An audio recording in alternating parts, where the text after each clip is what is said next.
Hey everybody, Charlie Levine here with Anglers Journal. We are on the new Frontrunner 43 Cat with one of the owners of the company, Mark Lacovara. Thank you so much for having us, man. Yeah, of course. We had a chance meeting back, was that 2 years ago on an airplane? Yeah, kind of a cool deal. That was awesome. We were heading down to Costa Rica. These guys were wearing Frontrunner shirts. And I'd always been familiar with your boats, but this is the first time I've ever been on one of your vessels. So would just love to know, what's the secret sauce? How's it going? You know, we've been very blessed. We've got just an unbelievable team at the factory that builds these boats, and a lot of great owners that believe in us. And as we started with our first models and evolved and changed things, we've had a lot of support. We've always done our very best to stand behind our product and make sure that the ownership experience for our customers has been as good as it can possibly be. And I think that's really been the recipe that made it work out. And the ride. I mean, I was just listening to Phil talk with some of your customers on board here.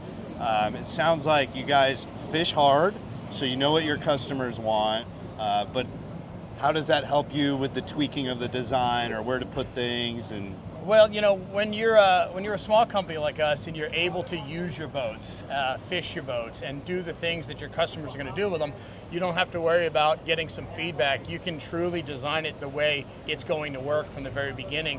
And if something comes up that doesn't work, you change it right on the spot. There's not 5 different layers of, and board meetings to have to change an option on a boat. If it's not what it's supposed to be, we change it right away, we move on. Many times we retrofit the boats that are already in the field for our customers because we want to have the best experience for them that we possibly can.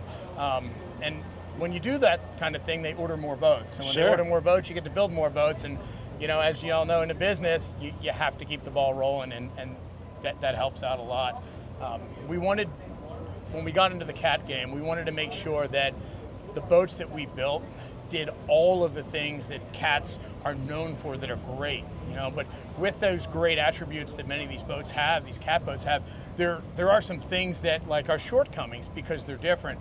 So when we sat down and went for the design and engineering, we sat down with our naval architect and we went through the list, just like we always do when we come up with the new model, everything it has to do and all the things it can't do. And when you're able to find out what's on the market and what makes a really good boat and what things you have to have that boat avoid, you're able to go ahead and do that. And we, from the ground up, we're like, hey, if this boat has to make it feel like it turns like a regular boat, you can't have to grab the wheel and make this abrupt adjustment and make people feel uncomfortable in the boat. It's got to be a boat that does everything. It's got to go into a head sea good. It's got to go into a following sea good. When you're in a beam seat with these Cats, it's 2 different boats for all intent and purpose, but it has to be able to right itself and ride level without the operator having to feel nervous or wrestle with the wheel or the trim, and these boats do that.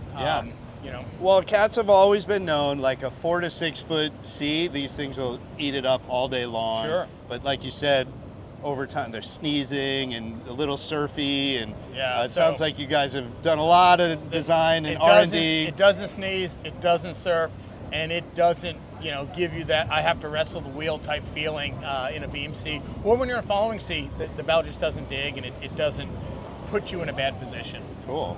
And on the 43 with the quad 400s? Yes. Quad Mercury 400s, which is a great motor.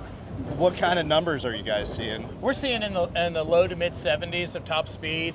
We're looking at a real world economy loaded up boat. You're getting between 0.8 and 0.9 at cruise speeds between 40 and 50 miles an hour. You're cruising at 45 to 50? Yes.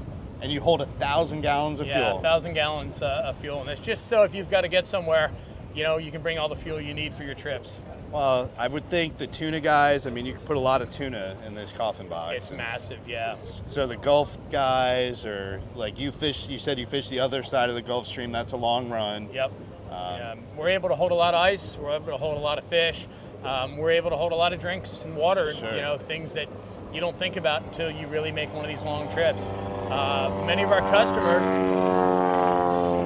they're going to leave their dock on the east coast of Florida and go all the way to the Bahamas and spend their vacation. Yeah.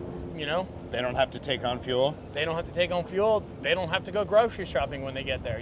Everything's covered. So it works out really well for them. Wow. And what are some of the features on this boat that you're especially proud of?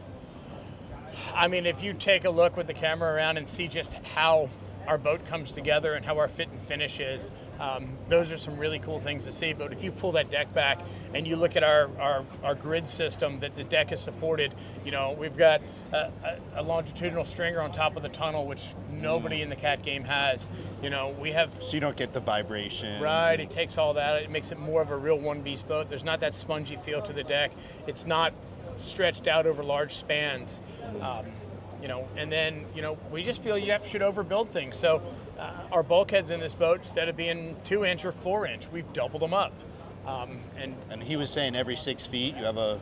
Yeah, basically the longest span is around the fuel tanks. Other than that, you'll see where the hatches are divided out, and there's a 4-inch bulkhead there. Wow. And that bulkhead comes up above the tunnel. It meets the longitudinal that's in the middle, and when this deck liner comes down, it meets in a ton of surface area, and it's all bonded there. Then the side of the liners is bonded to the hull side, and you'll see all the cutouts and shape in that liner, and that builds that, you know, that structure, and that builds a lot of rigidity and strength into that, and it gives a really nice spot for this deck ring when it comes down to land on and become bonded to. So you get a really solid one-piece feel to a boat that's a 3-piece boat. Excellent. And so I guess we're going to go 70 miles an hour in a minute here? Yeah, you'll see it, you know, and that's the best part about this boat. It's, you know, if you've never driven it before, I can put you behind the wheel. We can put them on the dash, and you can just steer it. That's huge. I grew up fishing on a cat. We had a 29-foot cat, and there was a big learning curve coming from a deep V boat. To hear you say you could just drive it, that's... Yeah, anybody can drive it, you know? That's cool. Awesome. Well, thanks again for having us. Yeah, thank you. Let's go enjoy the ride. Let's do it, man. Thanks. All right, man. Thank you.